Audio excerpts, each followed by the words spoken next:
2 years ago, I bought this stunning Victorian duplex, sight unseen, in a city I'd never even heard of, let alone visited. I paid cash, packed the car, and made the full day drive down, not knowing what I'd find other than a diamond in the rough. Day one, and is already hitting the fan because we have a lovely leak. And in the 2 years since, I've worked hard alongside my renovation partner in crime, Phil, and branch manager, Canel, to renovate and restore this lovely house. We've put hours and hours of labor and thousands of dollars into it, and I thought we were doing a pretty good job. But some people decided that I definitely have no idea what I'm doing and I'm renovating my house all wrong. I haven't done any research, I'm not using the right tools, and not only am I not doing any work, but all that work will have to be undone because I've done it in the wrong order. So today, on the 2-year anniversary of our first day in the house, I'm here to look at everything we've done so far and to come clean on whether or not I've done it all wrong.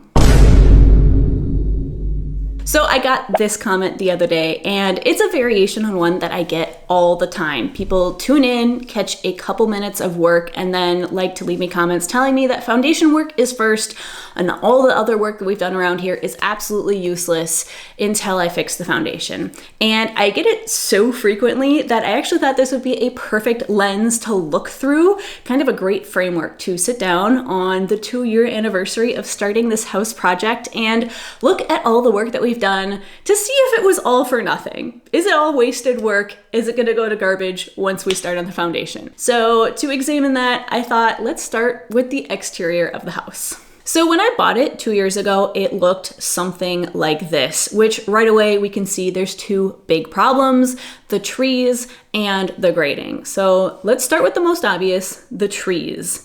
They're beautiful, 10 out of 10, amazing for giving shade. The birds love them, but they're also way too close to the house. And in some cases, they were already becoming one with the foundation. So one of the first jobs that we tackled was getting rid of every single tree that was within a meter of the house. Because that's the thing, right? They were either way off in the backyard, not a problem there, or they were absolutely in the foundation, nothing in between.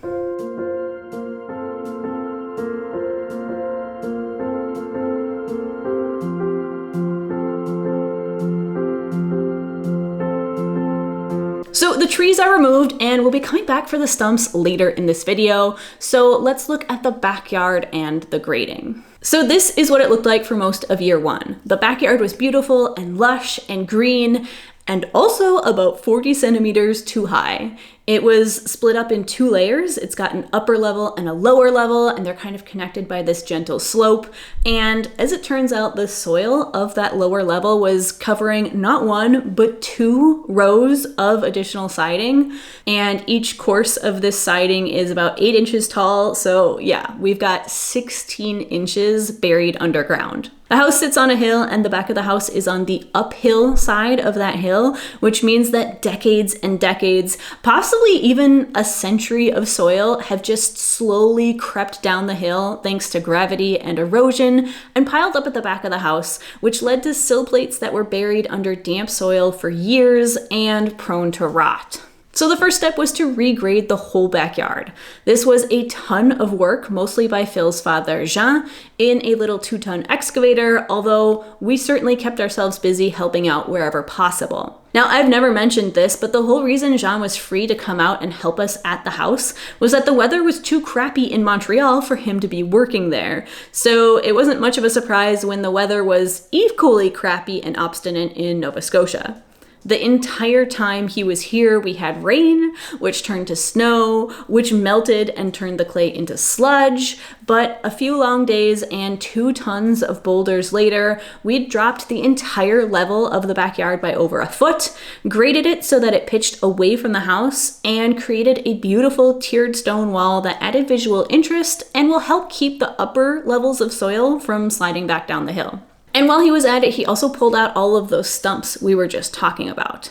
Also, looking at this new backyard, just think of all the future gardening and landscaping options. But regrading the yard was only part of the water management system. The next was a series of French drains. These were installed at the foot of the wall and wrapped around the side of the house, where we also installed intakes for the gutter downspouts. Gutters that we had installed on one of our first trips to the house the year before. Literally days and days of work, all in the name of controlling, containing, and redirecting the water away from the house. So what do we think? Is this all pointless work that's going to be ruined when we eventually tackle the foundations? Seeing as how we actually just improved access to the foundation, including digging a trench along the side of the house that needed the most obvious and immediate repairs to it, I'd say this is actually an essential first step in being able to work on the foundation. You can't do much work if you don't have any access. Although technically one has access to the foundations from inside the basement, so let's go inside, go downstairs, and take a look at the basement and what state it was in 2 years ago.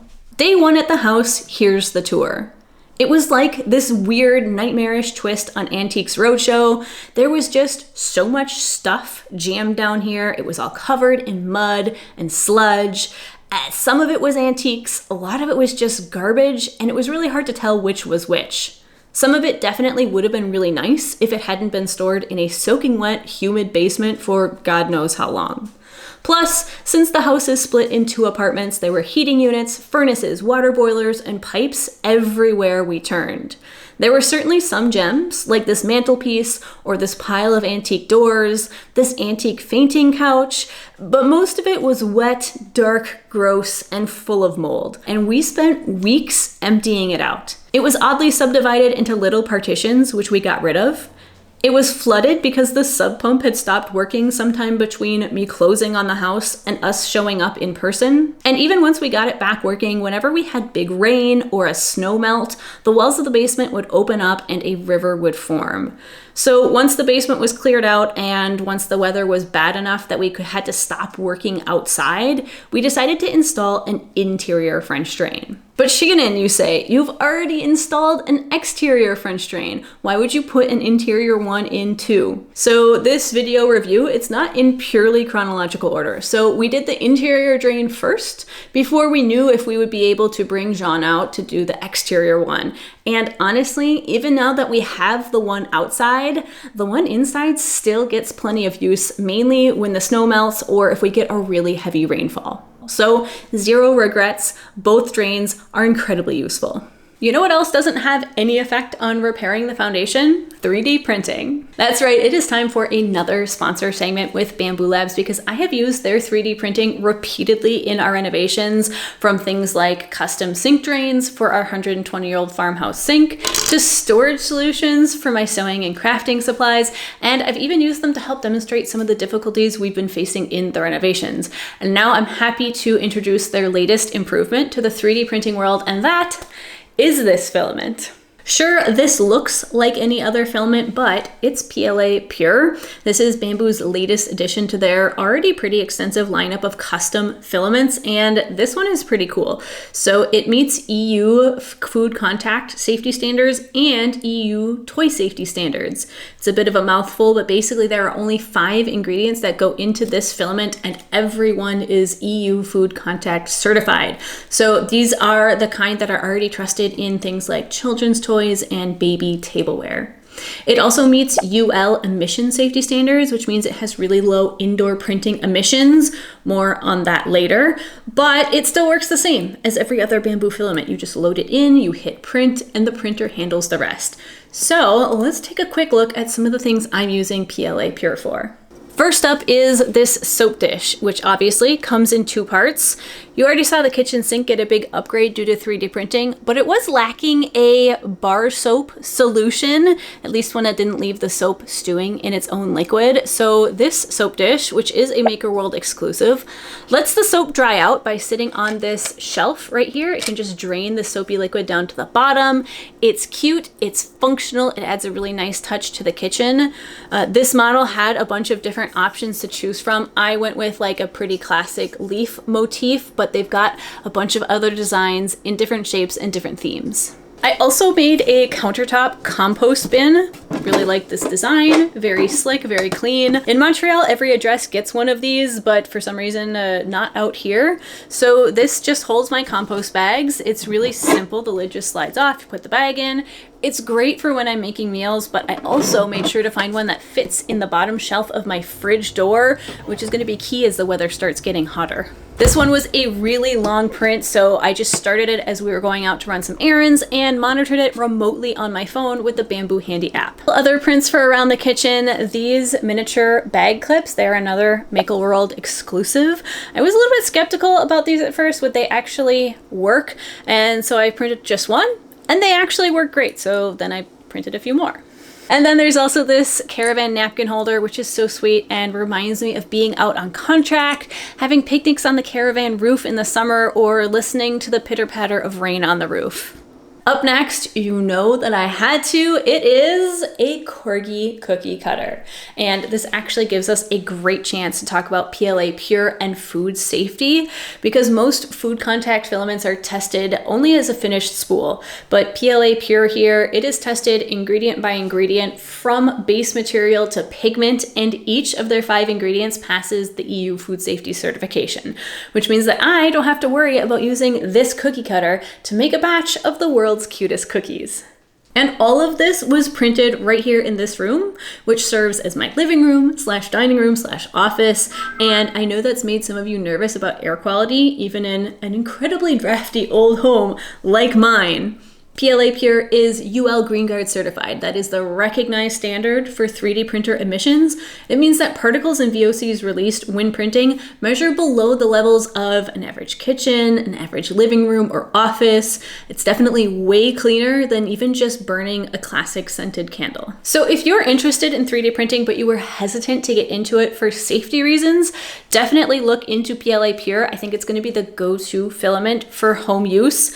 And if you're not sure whether to go with bamboo or not, don't take my word on it. Listen to the feedback of viewers in my comment section. So if you were thinking about getting a 3D printer and you want really high quality, consistent results, go Bamboo Labs. As always, I've got an affiliate link in the description to get you started.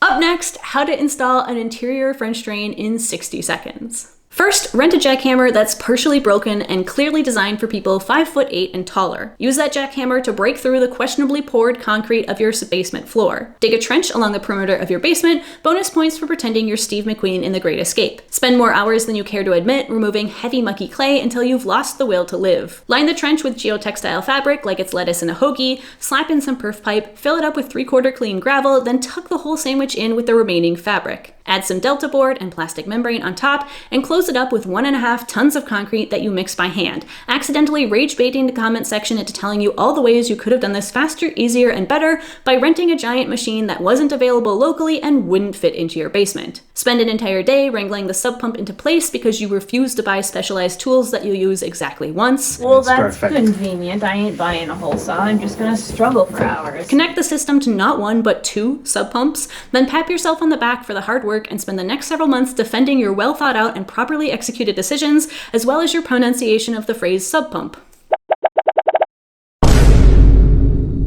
The sub pump made a massive change to the state of the basement, and from there, it only got better as we installed several more light bulbs, replaced the old rickety stairs with new code-compliant ones, and then used those new stairs to haul 4 tons of metal out of the basement. That's 8,817 pounds of metal we brought out of the house, including the crucible, and carried away to the metal scrap. And the basement wasn't the only part of the house that was jam-packed with junk and antiques, because the attic was legitimately a hoarder's paradise.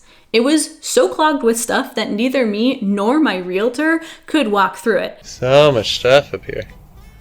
It's cool though. And cleaning it out was an ongoing process that took several weeks over the course of multiple episodes, and honestly still isn't fully done even to this day. Eventually I'll make a massive compilation of all the attic antiques, but for now, let's just take a look at the highlights. Hello. Barbie's.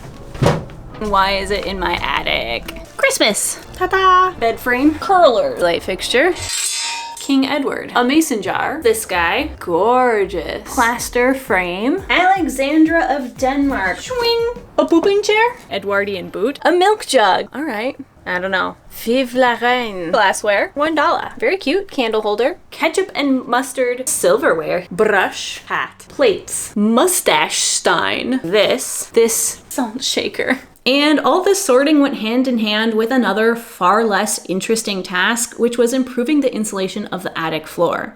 You lose something like 60% of your house's heat through your roof, so this was a really big bang for your buck type situation. There had already been some blown-in insulation installed when I got the place, but it was spotty and it was really compacted, so we went through literally the entire attic. We lifted all the floorboards, we patched the ones that had been completely destroyed by previous people, and filled the floor cavities up with some properly fluffed insulation to really boost the R value. In the process of doing so, we made some fun discoveries about the history of the house, and we improved the house's ability to keep us warm in the winter. While we were up there, we also uninstalled one of the 3 chimneys because it was basically crumbling and we no longer cook with wood, so it had become a dangerous liability. So let's do another reality check. Is any of this work affected by eventually fixing the foundation? And the answer, of course, is no. We can empty the house, we can move out the antiques, throw out the garbage. None of it has anything to do with the foundation. If anything, we're actually making the house somewhat lighter and easier to jack once we do go to fix the foundation. Plus, it gave me some great content, which is a genuine and somewhat unique concern that I have to balance along with everything else in the renovation. Plus, it made the house less hospitable to birds and rodents, all sorts of other vermin. Not to mention that insulating the attic was absolutely critical in lowering the heating bill, which is actually a perfect segue to the next segment, the heating. The beautiful and original to the house cast iron radiators had all exploded when the house froze, and they were completely unsalvageable. It was actually the only reason that I could afford the house in the first place. So 0 heating system plus loads of scrap metal to have to carry out of the house. Who wouldn't jump at the opportunity? So a top priority for us before the first winter in the house was to install a new heating system, and the most accessible choice for us was baseboard heaters for a number of reasons. So we went around the house first on the main floor and then later on the second floor, zoning out and installing baseboard heaters in almost every room. The main floor, that was super straightforward because we could just run the connections in the basement where nobody cares if there's visible piping. But the second floor, definitely more of a challenge, scratching the old brain there, and it definitely involves some creative problem solving in order to hide as much piping as possible. Although in the end, we did decide to leave one visible pipeline, which we ran in copper, just as a tribute to the original heating system and the way it was piped. Now, is this wasted work? Are we gonna have to go back and redo this once we tackle the foundation? So the vast majority of radiators, they're in the main part of the house, and this part doesn't need practically any foundation work. So it's not gonna see that massive lifting, lowering, jiggling, shimmying, jacking, anything like that. Most of the foundation work needs to happen in what we're calling the kitchen extension, where there are really only 3 radiators. Plus, with a bit of forethought, we actually left a lot of loose in the system because we knew not only are we going to be working on the foundation, but we might want to work on the baseboards or sand and stain the flooring, and all of that requires some flexibility. It's not just a hat rack. So already that's a pretty good start, but more importantly, have you spent any time in Canada in the winter? It can get to -40 around here. Not installing heating was not an option. Something had to go in, it was just a question of what, and we just made sure to put it in with some flexibility. So that's the most obvious way that the weather has influenced the renovation, but it also dictates when and where we can work. Unfortunately, the winter months are when we happen to have the most free time between contracts to work on the house. But rather than sitting around and twiddling our fingers and waiting for summer to arrive or waiting for money to rain down on us, we keep ourselves occupied with all the other things that need work around here. We tackled the basic demolition of one of the bathrooms because eventually we're going to need to work on the kitchen. But to work on the kitchen, we're going to need to move the house's only functioning bathroom from the main floor to upstairs. We also went on a deep exploration of the hurricane room. This is the room that saw the vast majority of damage to the house during Hurricane Fiona, hence its name. And I'll admit this work, it was not strictly necessary, but it was incredibly informative. And we got a bunch of valuable insight into the somewhat unique construction of the house, the state of the insulation, the presence of mold, and the lack, unsurprisingly, of fire blocking. We got our first practice at removing the baseboards and the window trim, both of which survived the experience intact. And by the end, we had a much fuller and more complete idea of the methods and techniques that were used to build the house, which was going to be invaluable moving forward. Other than that, all the rooms look basically the same as they did on day one, because I do actually agree that there's no point in doing much indoor finishing work when we still need to tackle foundation repairs and a leaking roof. Those are clearly the top priorities. But they're also expensive and time consuming, and I had just bought an entire house. Not to mention a car to get to that house, and then a replacement transmission for that car. And then eventually, because apparently I just have horrible luck with cars, another car. My bank account could not afford a new roof, and our work schedule combined with the weather just didn't allow for immediate foundation repairs. But of course, once the weather gets warm enough to work outside, that's exactly what we do. We're out there when it's raining, when it's below freezing. Yeah, it's 4 degrees outside. So bundle up, folks, because it's getting chilly. When the wind is whipping through the yard, all of that sill work you saw us do in the last few videos, because if you missed it, we did eventually get out there and replace every single sill of the kitchen extension. But look at how we're dressed. It is not warm outside, but it's warm enough and it's dry enough to get to work even if we're not comfortable, and that's exactly what we do. We're replacing the sill plates, we're patching the roof. These are all things that have to get done anyways, and they're things that can happen while the bank account slowly but surely starts to bounce back from all the massive purchases I had to make 2 years ago. I know it's really popular, especially here on YouTube, for people to just buy these massive houses, sometimes with no clue what they're doing and maybe a lack of forethought, but I am far too type A for that. So this was a considered and well thought out purchase. I took into account the budget, the time frame, the schedules, and our abilities, and that same type of planning goes into every step of the renovation. We know the foundation needs attention. It was in the inspection report from day one, and we're not gonna waste our limited time and energy and money on work that's gonna have to be undone. I think a lot of people just want to rush to the beautiful aesthetic part of the renovation where you're picking out paint colors and wallpapers and tiles, and I totally get that, and it's going to be really fun when we get there.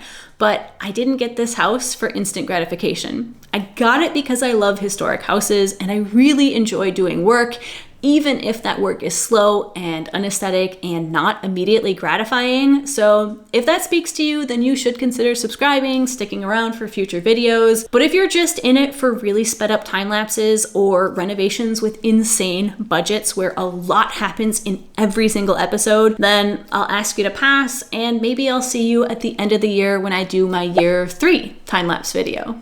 But if you are still around, I did just want to say a massive thank you for coming along with me on this whole adventure. And I wanted to tell you how much I appreciate this community. I know that this whole video was a little bit of gentle snark towards the armchair renovators and the keyboard warriors in the comment section, but I do know that the vast majority of you are absolutely lovely. You are rooting for me, and I just really appreciate all of you. This channel, it wouldn't be possible without viewers like you to watch it. And if you want a really fun little thought experiment, just consider that you are all now a small part of this house's history, which I think that's just so cool to think about. So thank you so much for coming along with me on this journey, and I will catch you in the next one. Bye.